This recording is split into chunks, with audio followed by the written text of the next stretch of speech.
I'm sometimes told that my criticisms of Islam are from a literalist perspective, that my problem is not with Islam itself, but with the literalists and fundamentalists such as the Salafis.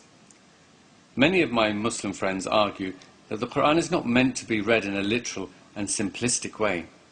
They say that the passages about hell are metaphorical, or the verses about jihad are symbolic. Allah is using human language to convey a deeper spiritual meaning that cannot be conveyed in a simple way.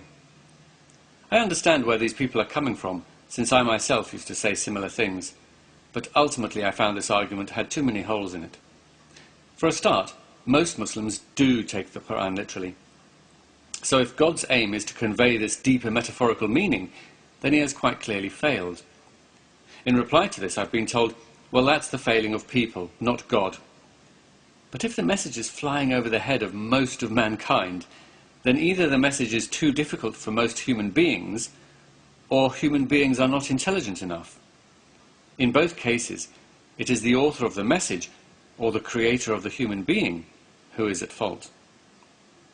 Then there are some who will use the elitist argument that the deeper metaphorical meaning is only for those of higher understanding and knowledge, while the superficial and literal meaning is for the general, ignorant rabble.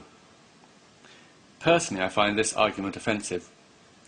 But perhaps the true message of the Quran really is only for those select few human beings with a higher or mystical understanding. I'm sure it makes those who hold such beliefs feel very superior to everyone. But that leaves an image of a God who doesn't really care about the vast majority of ordinary human beings. Or perhaps he has a special stupid people's heaven waiting for them. Another problem with the metaphorical argument is that it is extremely difficult to read many of these violent and cruel passages in any other way other than at face value. What deeper meaning can one give to the graphic descriptions of torture in hell that does not involve unbearable suffering and pain for what appears to be simply believing the wrong thing? Or how can one give slaying idolaters a symbolic meaning that doesn't end up being contrived? One example I heard recently was that the word wife in verse 34 of Surah An-Nisa, where God gives permission for a husband to hit his rebellious wife, really doesn't mean one's literal wife, but actually means one's personal creativity.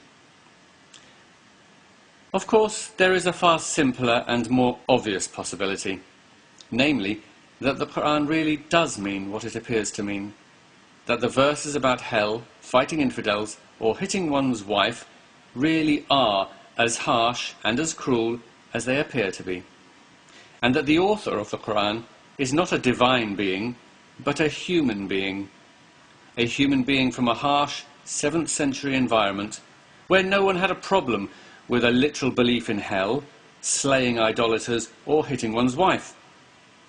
If there is a God, and he is indeed just and merciful, then he certainly cannot blame anyone for arriving at that conclusion.